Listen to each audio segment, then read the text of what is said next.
la mort soudaine et brutale de sa mère lorsqu'elle avait 10 ans, Hélène s'est réfugiée dans la nourriture pour cacher sa détresse. La décision de la chirurgie bariatrique a été prise après un rêve, où sa mère lui disait que si elle continuait à maltraiter son corps comme elle le faisait, elle allait la rejoindre. L'opération passée, elle a vu son corps changer très vite. 60 kilos en une année. Depuis 2 ans, son poids s'est stabilisé. Elle s'est installée avec son nouveau concubin. Et son père, prenant sa retraite, lui laisse la gérance du salon de voiture. Le bonheur semble sourire à Hélène. Et pourtant... Hélène ouvre ses yeux doucement. Elle s'étire de tous ses membres, tel un chat, comme elle le fait tous les matins. Puis, regarde son réveil. Il est 6h30. Hors de question de se lever si tôt. C'est dimanche.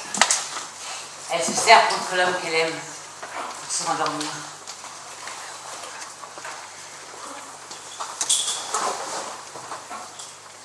Il va falloir que l'on discute un peu tous les deux.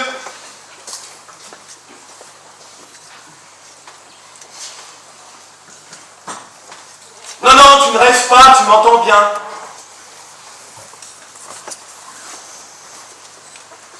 Allez, allez, tu vas te lever et on va causer un peu maintenant. Qu'est-ce qu'il me parle? Celui que tu évites depuis de nombreuses années. Stop! Hélène s'exécute et stop net sa marche. Elle se trouve devant son armoire où elle voit le reflet de son visage encore un peu endormi. Puis, elle se rend compte que son miroir bouge et écarquille ses yeux. Ça y est, je deviens folle. Mais non, pas du tout. Tu n'es pas folle. Je ne savais pas comment capter ton attention. J'hallucine, voilà que mon miroir me parle maintenant. Appelez-moi Jeanne d'Arc aussi. Pas besoin. Je sais comment tu t'appelles, Hélène. Franchement, est-ce que tu crois que je me mette à parler à un miroir quand même?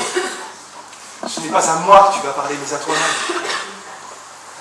Pardon? Écoute-moi bien. Cela fait 6 ans que tu m'as installé dans cette pièce. Et jamais tu n'as jeté un coup d'œil vers moi. Je me suis toujours demandé à quoi je servais, mais maintenant je sais.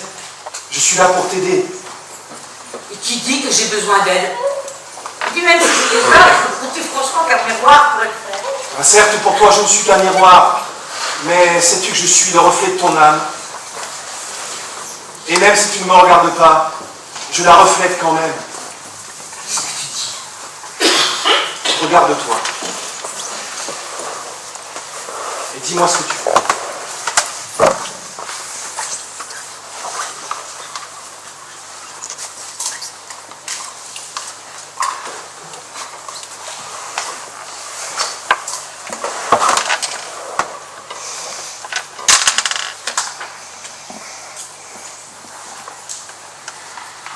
Alors, que vois-tu? Une femme forte, pas sûre d'elle, et qui est en train de parler toute seule. Je te demande de me dire ce que tu vois actuellement, pas ce que tu voyais avant. Une femme forte et pas sûre d'elle. Je vais te dire ce que j'ai vu, et surtout ce que je vois aujourd'hui. Je t'écoute. Écoute-moi bien. Cela fait 6 ans que je te vois aller et venir devant moi et jamais tu ne te regardais. Il y a 3 ans, tu étais encore cette femme obèse qui n'acceptait pas son corps disgracieux.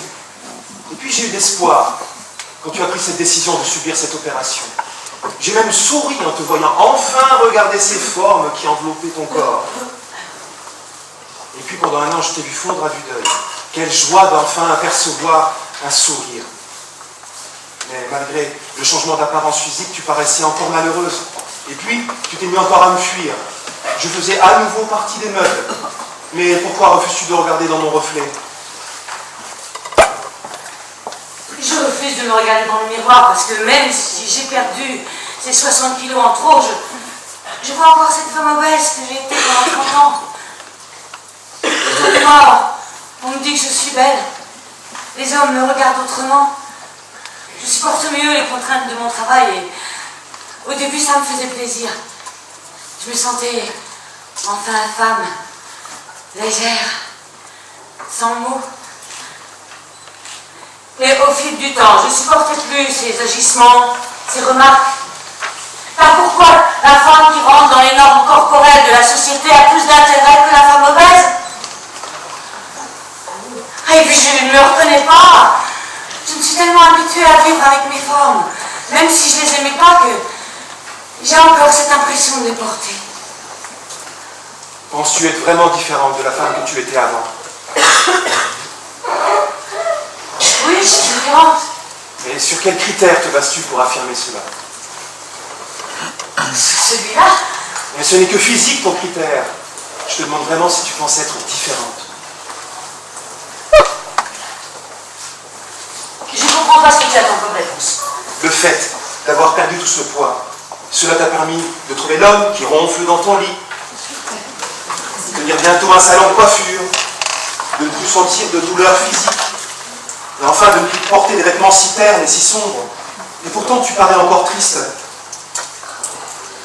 Tu as vécu des moments douloureux dans ta vie, mais tu as le droit de vivre plus sereinement. Tu n'as pas fait tout ceci pour te sentir encore grosse. C'est facile de dire ça quand on est à miroir. Je comprends ce que tu me dis, mais c'est pas si facile. Le fait d'avoir perdu mes kilos, j'ai l'impression d'avoir perdu une partie de mon identité. Crois-moi, tu n'as rien perdu de ton identité. Au contraire, tu en as même gagné. Regarde-toi vraiment. Ne regarde pas que ce côté physique de ta personne.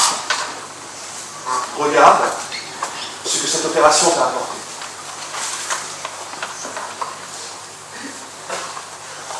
Plus d'assurance. De confiance en toi. Et ce sourire qui ne cache plus la souffrance, il est vrai. Je vois que tu as compris, mais ça ne va pas être du tout cuit. Hein. C'est comme tout, c'est un travail sur le long terme. Je sais, mais je vais y travailler sérieusement. Bon, je vais devoir te laisser maintenant. Une dernière chose. Ne t'oublie pas. Pense à toi.